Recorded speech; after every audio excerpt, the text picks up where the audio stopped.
"You couldn't make this today" is one of those phrases that's been repeated so often that it's almost become meaningless.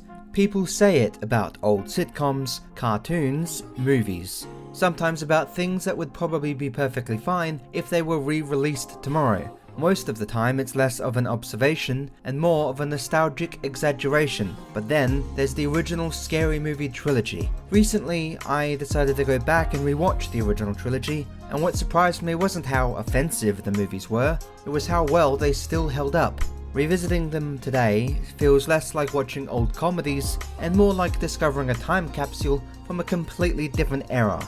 Not just because some of the jokes are seen as offensive in modern times, but because these films seem almost completely uninterested in where that line is. Every joke is pushed a little further than it probably should be, every parody is more ridiculous than the last, and somehow the movies never seem to care whether they're being tasteful or not, and yet somehow they worked. Not only did audiences embrace them at the time, but more than 20 years later, people are still quoting them, revisiting them, and laughing at jokes that by all accounts should have aged far worse than they did.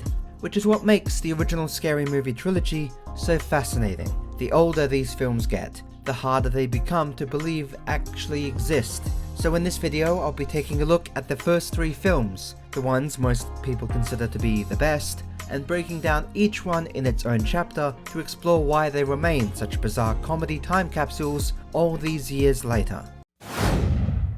The first thing that stood out to me when rewatching the original Scary Movie wasn't just how aggressively it parodied late 90s horror films, it was how specifically it parodied them.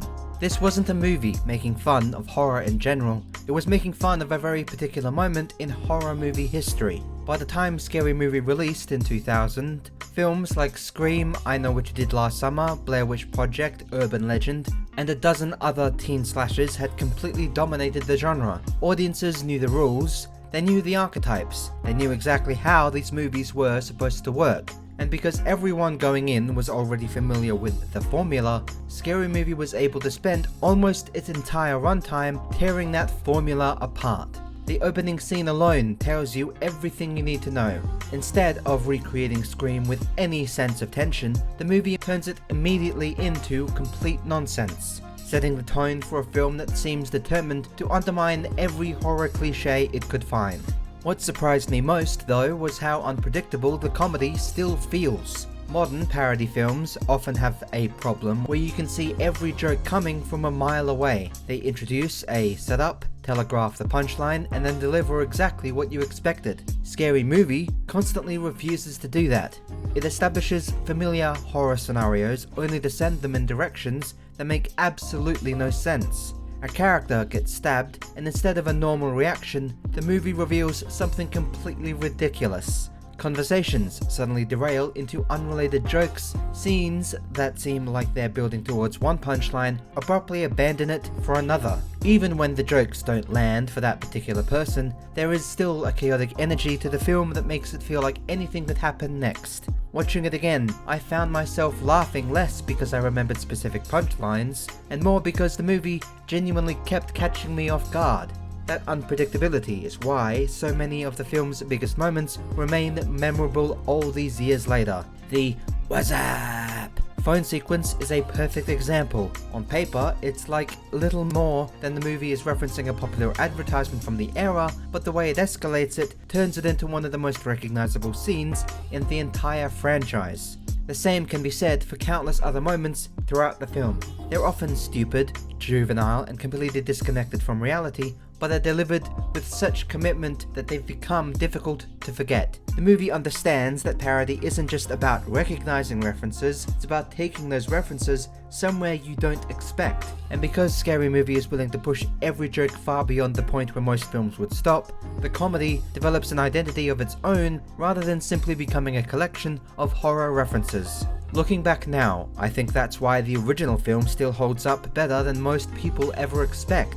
Yes, some of the references are undeniably tied to the late 90s and early 2000s. Yes, some jokes land better for people than others, but beneath all of that is a movie that understands one of the most important rules of comedy: surprises matter. The first Scary Movie works, and is probably my favourite, because it doesn't just parody horror films, it constantly finds new ways to blindside the audience. Even more than 20 years later, there's something refreshing about a comedy that feels this reckless, this energetic, and this completely unconcerned with whether any individual joke is too stupid to exist. If the first Scary Movie felt like a parody of late 90s horror, then Scary Movie 2 feels like a parody of reality itself.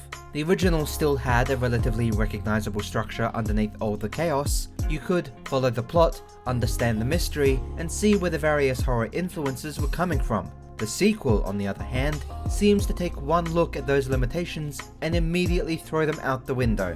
And while it's still parodying films like The Exorcist and The Haunting, it often feels less interested in faithfully spoofing specific movies, and more interested in seeing how absurd it can make every individual scene. The result is a sequel that somehow feels even more unpredictable than the original, constantly bouncing between horror references, visual gags, and completely random detours that have almost nothing to do with the plot. What stood out to me during my rewatch was how willing the film is to abandon logic whenever it sees an opportunity for a joke.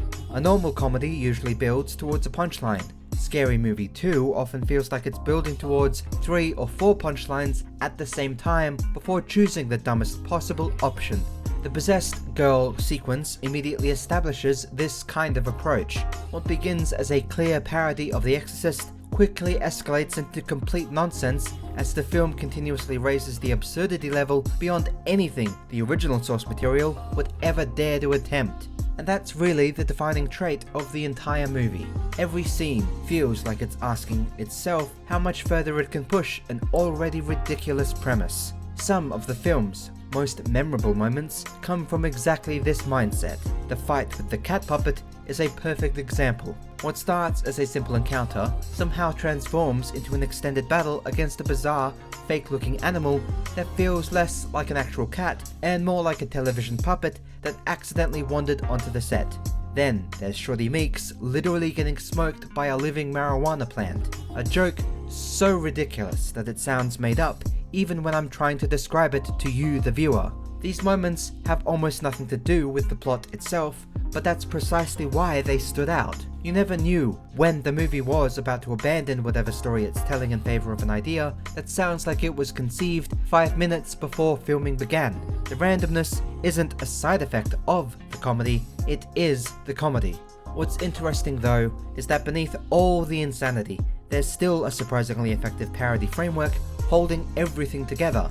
The Exorcist influences are obvious from the opening sequence, while the mansion setting and introduction of Tim Curry's eccentric professor gives the film a strange Clue-like energy as a group of characters wander through a bizarre house filled with increasingly ridiculous events. But unlike many parody films that rely entirely on audience recognition, Scary Movie 2 uses these familiar setups as launch pads for its own brand of chaos. The references get viewers in the door, but it's the complete refusal to behave like a normal movie that makes this sequel memorable. Looking back now, that's what makes Scary Movie 2 such a unique follow-up. It understands that the best way to top a film built on unpredictability isn't to become smarter or more sophisticated, it's to become even more unhinged.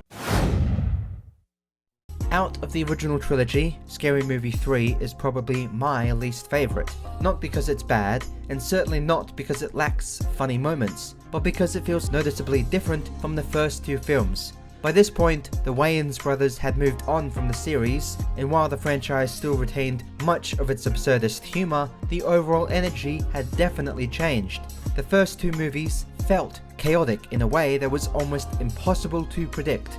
They were messy, they were reckless, and often seemed willing to sacrifice logic entirely if it meant getting one more laugh. Scary Movie 3 is a little more restrained. The jokes are cleaner, the structure is tighter, and the movies feel more like interested in telling an actual story this time than constantly derailing itself for random, nonsensical humour. That change isn't necessarily a bad thing, but it does make the film feel different than what came before it. Whereas the original Scary Movie was heavily tied to Scream and late 90s slasher boom, and Scary Movie 2 felt like it was actively trying to out-crazy its predecessor, the third film spreads its attention across a wider range of targets. The rings and signs become the primary inspirations, creating a movie that's less focused on shock humor and more focused on absurd situations. As a result, the comedy often feels more accessible, but also slightly less unpredictable. There were fewer moments during my rewatch where I genuinely had no idea what the next joke was going to be. Fortunately, Scary Movie 3 has one enormous advantage that helps it stand out from the rest of the series: Leslie Nielsen. If there was ever a performer or actor perfectly suited for this kind of absurdist comedy, it was him. Because to me, while Leslie Nielsen comedies aren't always my thing, he has always been, to me, the king of absurdist humor. What made him so effective wasn't simply that he delivered funny lines, but that he treated the most ridiculous situations imaginable with complete sincerity. He never acted once like he was in on the joke. The world could be falling apart around him, something completely impossible could be happening directly in front of him, and he'd react with the same level of complete seriousness as if he was starring in a dramatic thriller. That contrast is what made so much of his comedy work, whether it was Aeroplane, The Naked Gun, or his appearance here. And honestly, every time Nielsen appears in Scary Movie 3, the movie immediately becomes far more entertaining. Even when the jokes themselves are simple, his delivery elevates them. He brings a completely different comedic energy to the franchise while still fitting naturally into its world of nonsense. Looking back, I ultimately believe that is why I enjoyed the third movie despite preferring the first two. It may not have the same chaotic unpredictability that made the originals so memorable, but it understands something equally important. Absurd comedy lives and dies by commitment, and few performers in film history were better to committing to absolute nonsense than Leslie Nielsen. Looking back at these films, I think what surprised me most wasn't how offensive they were, but how funny they still remain. The references may be dated to some jokes definitely show their age, and the series changed quite a bit by the third film, but the original trilogy still has something that many modern comedies struggle to replicate: unpredictability. Whether it's the horror parodies, the absurd visual gags, or the complete willingness to abandon logic for the sake of a laugh, these movies constantly keep you guessing. You never quite know where a scene is going to next, and that's a big part of why people are still revisiting them more than 20 years later. The older Scary Movie gets, the harder it becomes to believe it exists, and maybe that's exactly why it's still worth watching.